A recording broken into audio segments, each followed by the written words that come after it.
Hey, it's Shannon May, and welcome to my very first voice time-lapse video. So, hello YouTube. Some of you may have watched through my past videos and listened to the funky little copyright-free tunes, but it occurred to me when I put this together that this is my longest time-lapse yet because of project scope, and I don't reasonably expect people to sit down and watch me draw to music for a quarter of an hour. So, hey, you get to hear me talk too. I'd love to do more of these, so if you prefer this format, leave a comment to let me know. Want to hear me talk about something specific? Let me know. Hate this and you'd prefer funky tunes and my abject silence? Let me know too. The YouTube algorithm honestly doesn't mind which.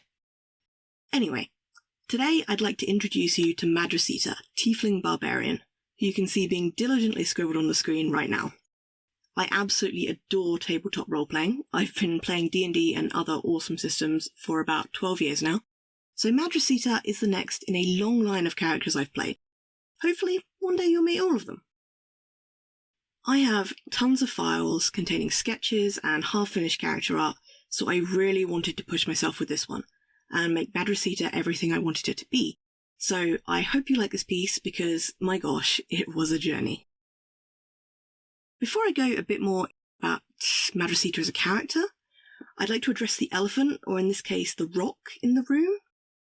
Seriously, I think it took me longer to draw all the rocks in the background than it did to draw my tiefling, which just shows how often I do character art compared to landscapes and backgrounds. But a bit of practice does anyone good, and if you ever need a rock drawn now, well, I'm your girl. Rock extraordinaire. I'm not sure I won that title, but I take what I can. To be fair, there's another thing I can't often draw, and that's the sky.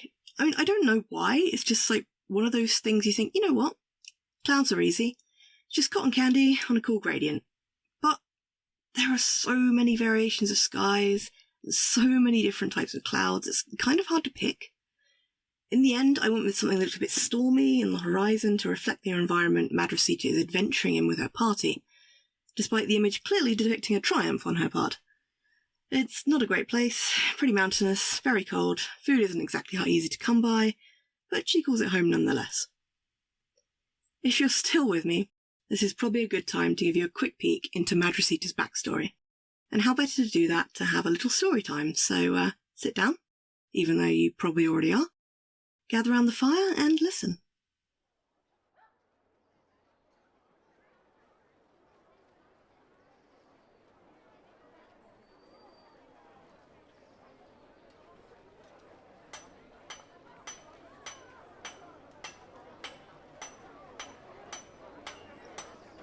Oh, you're looking for old Maddie.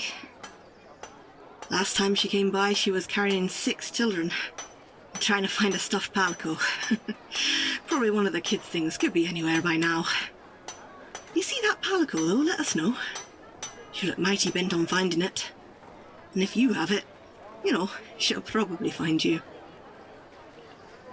You've heard about her before. The innkeeper laughed and called her the infernal matriarch of Primhor, strongly implying that she only works at the orphanage so she can have a fresh supply of children to eat. You couldn't tell if he was joking, but you hoped he was. The blacksmith, on the other hand, said she was a regular customer for blade sharpening, and is his #1 buyer of small spoons, which has kept him in business for years.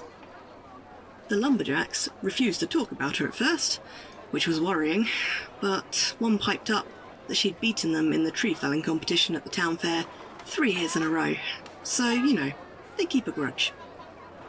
As you round a corner, you finally catch a glimpse of the tiefling you'd been searching for. She was one of the tallest in the town of Primhor, so it wasn't difficult to discern her among the bustle of the market. Infernal heritage, mixed in with orc somewhere down the line, had granted her an impressive height, and her skin was a decisive plum red that would stick out like a sore thumb, had there not been another tiefling passing by your vision carrying leatherworking supplies, but quickly disappearing as soon as you had caught sight of her. Intriguing. Your gaze flicks back to Madrecita, dressed uncannily like what you'd assume a barbarian to look like, certainly not an orphanage matron. But you'd heard it was all for show, to keep would-be chancers and kidnappers away from the orphanage. She was a protector in name and reputation, but possibly not stature. But it does stand to reason that it couldn't be all smoke and mirrors. When you move close to her, you can hear faint whispers. Whispers that are clearly not hers. Whispers telling you to defend yourself, lest she strike you down where you stand. The 6 children balanced on her shoulders and backpack were also proof enough that there is more than enough strength in her to fell a mighty troll if needs be. But the blight facing this town is not just a single troll, and one swing from an axe will not fix Primhor's current state of starvation. But perhaps she and the others you have met, perhaps together they could.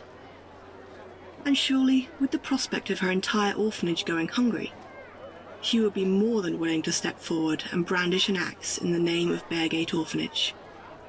Ring the bell, sound the call. We will save Primhor yet.